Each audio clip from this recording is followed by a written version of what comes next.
Alright, hi everyone. Welcome back to Science from Home with your host, Molly. I'm a librarian with Spokane County Library District.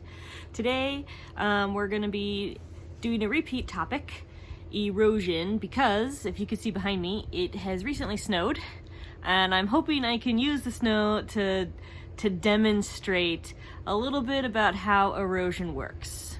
So, to start, let's recap. What is erosion? The English word erosion comes from the Latin word erosionum. I don't speak Latin very well.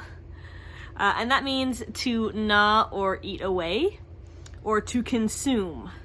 So erosion occurs when Earth's surface or landscape changes or is worn away due to natural forces like water and wind.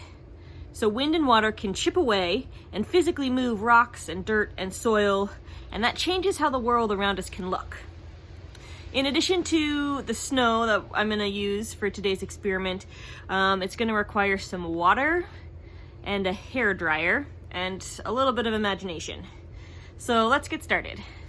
Behind me you can see I've sort of built a little bit of a snow castle, and I have a kettle of warm water.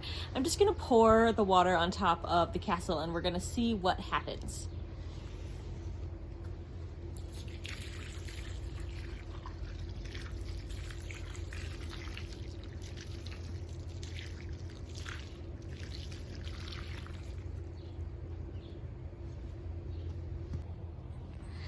So I used hot water for dramatic effect because of course it's going to have a big impact on this cold snow by melting it, but if we use our imaginations, we can imagine that this snow formation I have right here is really rock, and when rain or other water types, or if it's a river going through a canyon, when the water repeatedly lands or rushes by the rock formation, it's going to start to chip away at it, just like our warm water here started to melt or gnaw at or consume the cold snow. So we're imagining the snow is a rock, and the water I poured on was many years of rain, or kind of the constant flow of a stream or a river going by. Ice and water can cause rocks to crack and tumble away, and it doesn't have to be that the water is warm like I used today. It's water over the course of a really long time that causes erosion. So over here I have a single mound of snow, and what I'm actually going to do is I'm going to use my hair dryer to kind of act like wind, and we'll see what happens.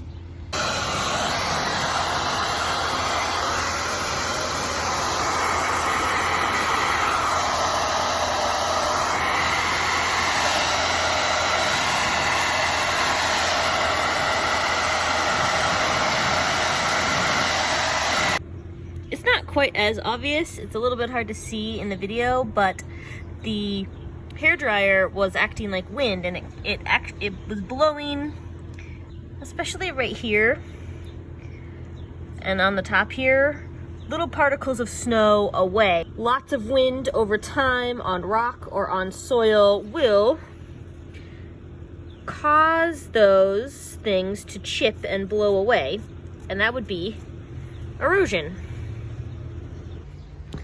Because erosion can change landscapes, it can have a big impact on how humans live, or where they live, or what the world around them looks like.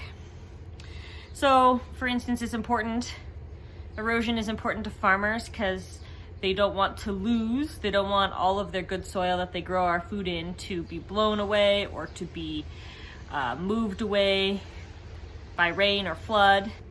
So I hope these two demonstrations have given you a better sense of kind of what erosion looks like when it's with wind and water. I filmed these in advance, so I'm crossing my fingers there's still snow on the ground for you guys to go out and build your own snow castle if you want, or snowman, or snow structure, and see how you can destroy it. So have some fun with that, and we'll see you next time with Science from Home.